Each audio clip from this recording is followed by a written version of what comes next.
چوتھی رات۔ جب چوتھی رات ہوئی تو اس کی بہن نے کہا کہ بہن، اگر تجھے نیند نہ آتی ہو تو اپنی کہانی پوری کر دے۔ اس نے کہا کہ اے نیک بخت بادشاہ، میں نے سنا ہے کہ ماہی گیر نے دیو سے کہا کہ جب تک میں تجھے خود اپنی آنکھ سے اس کے اندر نہ دیکھ لوں ہرگز مجھے یقین نہیں آ سکتا۔ دیو نے اپنے آپ کو جنبش دی اور دھواں بن کر سمندر کے اوپر پھیل گیا، پھر یکجا ہو کر آہستہ آہستہ لٹیا میں داخل ہونے لگا، یہاں تک کہ سارے کا سارا دھواں اس کے اندر سما گیا۔ ماہی گیر فوراً آگے بڑھا اور سیسے کی مہر شدہ ڈارٹ لے کر لٹیا کے منہ پر لگا دی اور دیو سے پکار کر کہا کہ مانگ کون سی موت مرنا چاہتا ہے؟ خدا کی قسم میں تجھ کو اس سمندر میں پھینک دوں گا اور یہاں اپنے لیے ایک گھر بناؤں گا اور کسی کو اس جگہ مچھلیاں نہ مارنے دوں گا اور کہوں گا کہ اس میں ایک دیو ہے اور جو کوئی اسے نکالے گا اس سے وہ کہے گا کہ مانگ کون سی موت مرنا چاہتا ہے اور کس طرح قتل ہونا چاہتا ہے۔ جب دیو نے ماہی گیر کی باتیں سنی اور اپنے آپ کو بند پایا اور نکلنا چاہا اور نہ نکل سکا، کیونکہ حضرت سلیمان کی مہر اسے نکلنے نہ دیتی تھی اور اسے یقین ہو گیا کہ ماہی گیر نے مجھے دھوکے سے بند کیا ہے، تو اس نے کہا کہ اے ماہی گیر، میں تو تیرے ساتھ مذاق کرتا تھا۔ ماہی گیر نے کہا کہ اے سب سے زیادہ رذیل اور ناپاک اور کمینے دیو، تو جھوٹا ہے۔ اب ماہی گیر لٹیا کو لے کر سمندر کی طرف بڑھا تو دیو نے کہا کہ ہائے ہائے، تو یہ کیا کرتا ہے؟ ماہی گیر نے کہا کہ ہاں۔ وہ خبیث گڑ گڑانے اور خوشامد کرنے لگا اور اس نے کہا اے ماہی گیر، تو میرے ساتھ کیا کرنا چاہتا ہے؟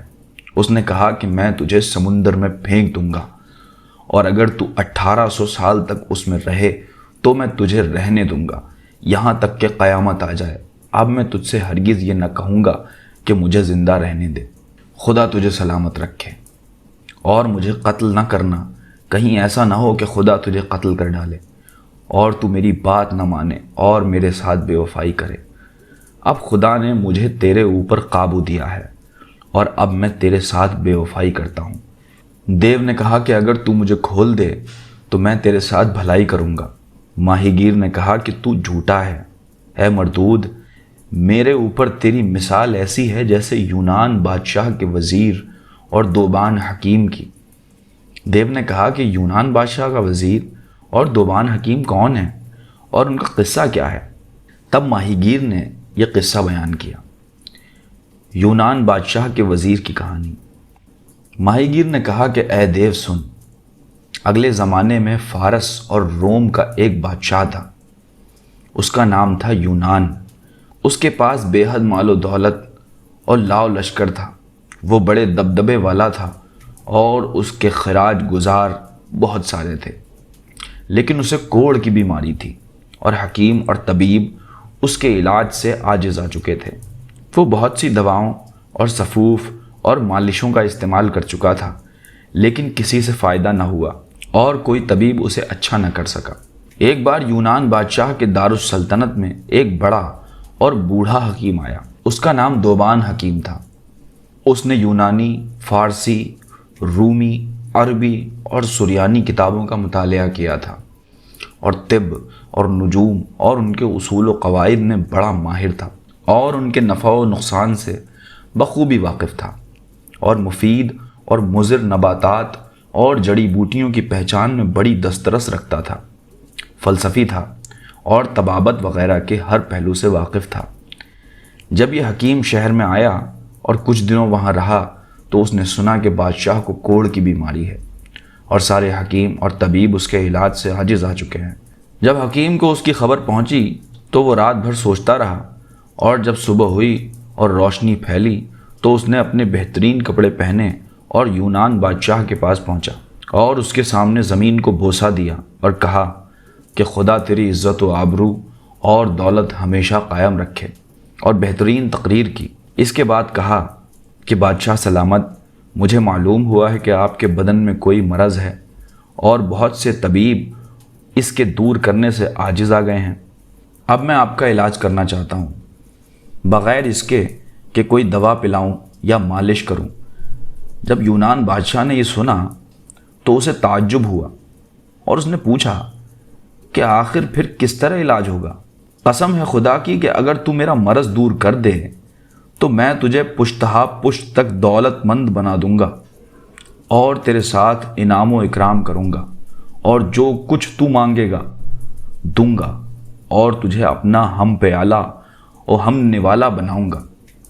پھر بادشاہ نے اسے خلعت عطا کی اور اسے انعام و اکرام سے سرفراز کیا اور اس سے کہا کہ کیا تو مجھے بے دوا اور بے مالش اچھا کر دے گا؟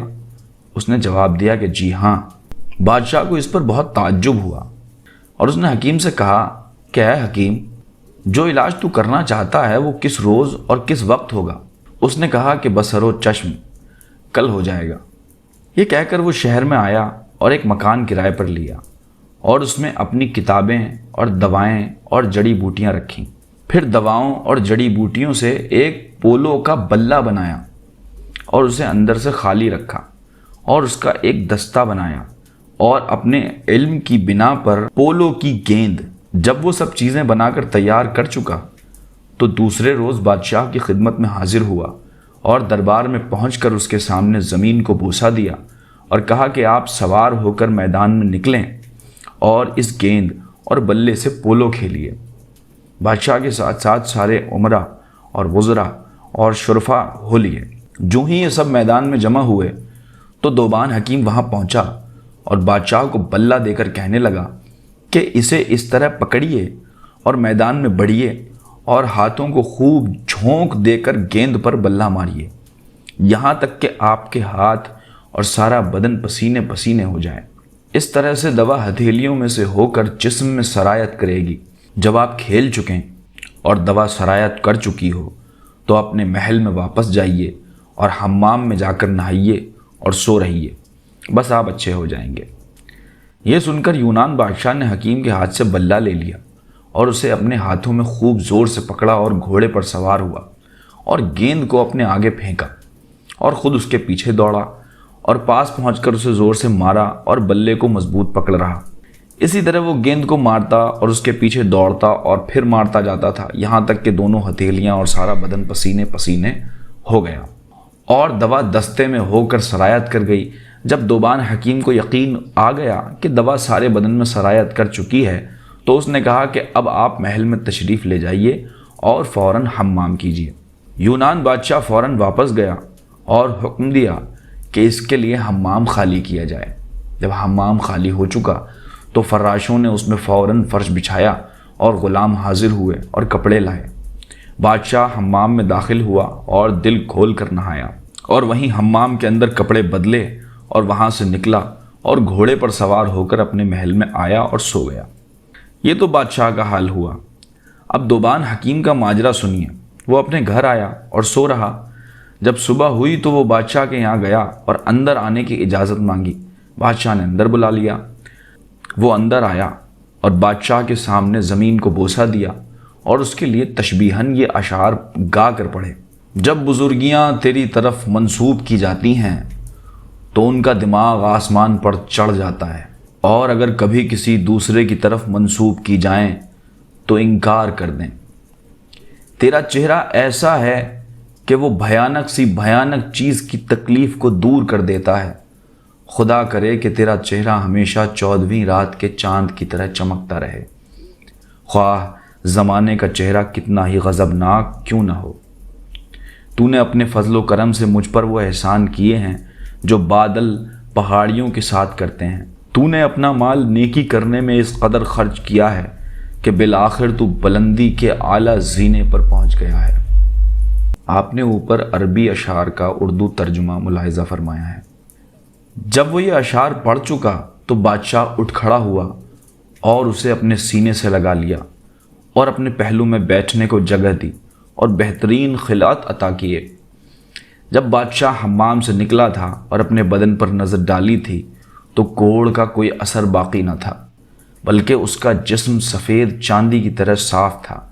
بادشاہ اس پر خوشی کے مارے پھولا نہ سمایا اور اس کے دل کو بڑی خوشی ہوئی۔ جب صبح ہوئی اور وہ دربار میں آیا اور تخت پر بیٹھا تو وزیر اور ملک کے شرفا ادھر ادھر کھڑے ہوئے اور دوبان حکیم داخل ہوا۔ جب بادشاہ نے اسے دیکھا تو فوراً اٹھ کھڑا ہوا اور اسے اپنے پہلو میں بٹھایا اور عمدہ عمدہ کھانے لائے گئے اور اسے اپنے ساتھ کھلایا اور دن بھر اسے اپنی ہمراہی میں رکھا۔ جب رات ہونے کو آئی تو اس نے دوبان حکیم کو 2000 دینار دیے اور بہت سے خلعت، اس کے علاوہ اور بھی بہت سا انعام و اکرام کیا، اور اس کو اپنا خاص گھوڑا سواری کے لیے دیا اور وہ اپنے گھر واپس آ گیا۔ یونان بادشاہ اس کے اس علاج پر سخت تعجب کرتا اور کہتا کہ اس شخص نے میرا علاج بیرونی طریقے سے کیا اور تیل سے مالش تک نہ کی۔ خدا کی قسم، یہ بڑی حکمت کا کام ہے۔ ایسے شخص کے ساتھ جتنا انعام و اکرام کیا جائے کم ہے۔ بادشاہ نے اسے اپنا رفیق اور دوست بنا لیا۔ اس نے رات خوشی خوشی گزار دی کیونکہ اس کے بدن سے بیماری دور ہو گئی تھی اور وہ بالکل تندرست ہو گیا تھا۔ جب صبح ہوئی تو یونان بادشاہ باہر نکلا اور شاہی کرسی پر بیٹھا اور ملک کے رؤسا دست بستہ کھڑے ہوئے۔ اس وقت اس نے دوبان حکیم کو یاد کیا۔ وہ آیا اور اس کے سامنے زمین کو بوسہ دیا۔ بادشاہ اٹھ کھڑا ہوا اور اسے اپنے پہلو میں جگہ دی اور اس کے ساتھ کھانا کھایا اور دعا مانگی کہ خدا اس کی زندگی زیادہ کرے اور اسے خلعت عطا کیے اور انعام دیا، اور رات تک اس کے ساتھ بات چیت کرتا رہا۔ پھر اس نے حکم دیا کہ اسے اور 5 خلعت اور 1000 دینار دیے جائیں۔ حکیم بادشاہ کا شکریہ ادا کرتا ہوا گھر واپس آیا۔ جب صبح ہوئی تو بادشاہ اپنے دربار میں آیا اور عمرہ و وزراء اور خدام اس کے ارد گرد کھڑے ہوئے۔ راوی کہتا ہے کہ بادشاہ کا ایک وزیر تھا جو نہایت بدصورت اور کمینہ اور کنجوس اور حاسد تھا، اور حسد کرنے میں اسے بڑا مزہ آتا تھا۔ جب اس نے دیکھا کہ بادشاہ نے دوبان حکیم کو اپنا مقرب بنا لیا اور اسے اس قدر انعام دیے ہیں تو اس کے دل میں حسد کی آگ بھڑکنے لگی اور وہ اسے نقصان پہنچانے کے پیچھے ہاتھ دھو کر پڑ گیا، کیونکہ ضرب المثل ہے کہ کوئی جسد نہیں جس میں حسد نہیں۔ اور یہ بھی کہا جاتا ہے کہ ظلم ہر شخص کے اندر پایا جاتا ہے، فرق محض اتنا ہے کہ طاقتور اسے ظاہر کر دیتا ہے اور کمزور اسے چھپائے رکھتا ہے۔ الغرض وزیر یونان بادشاہ کے پاس آیا اور اس کے آگے زمین کو بوسہ دیا اور کہنے لگا کہ جہاں پناہ، میں نے آپ ہی کی نیکیوں کے اندر پرورش پائی ہے اور میں ایک نصیحت کرنا چاہتا ہوں۔ اگر میں اسے اپنے دل میں چھپائے رکھوں تو حرام زادہ ہوں، اگر آپ اجازت دیں تو کہوں۔ بادشاہ کو یہ سن کر پریشانی ہوئی اور وہ کہنے لگا کہ آخر وہ کون سی نصیحت ہے؟ وزیر نے کہا کہ اے جلیل القدر بادشاہ، بزرگوں کا قول ہے کہ جو کوئی انجام کو نہیں سوچتا زمانہ اس کا ساتھ نہیں دیتا۔ میں دیکھتا ہوں کہ بادشاہ ٹھیک کارروائی نہیں کر رہا ہے۔ وہ اپنے ایسے دشمن پر جو اس کے ملک کو ستیہ ناش کرنا چاہتا ہے انعام و اکرام کر رہا ہے اور اس کے ساتھ بھلائی سے پیش آتا ہے اور اسے بہت بڑا مرتبہ دے رکھا ہے اور اپنا مقرب بنایا ہے۔ مجھے ڈر ہے کہ کہیں بادشاہ کو نقصان نہ پہنچے۔ بادشاہ بہت گھبرایا اور اس کے چہرے کا رنگ اڑ گیا اور اس نے پوچھا کہ تیرا گمان کس کی طرف ہے اور تو کس کی طرف اشارہ کر رہا ہے؟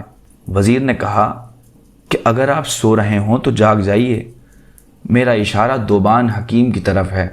بادشاہ نے کہا کہ لعنت ہو تجھ پر، وہ تو میرا دوست ہے اور میں اسے سب سے زیادہ عزیز رکھتا ہوں، کیونکہ اس نے میرا علاج ایک ایسی دوا سے کیا جسے میں نے محض ہاتھ میں لیا اور بیماری جاتی رہی۔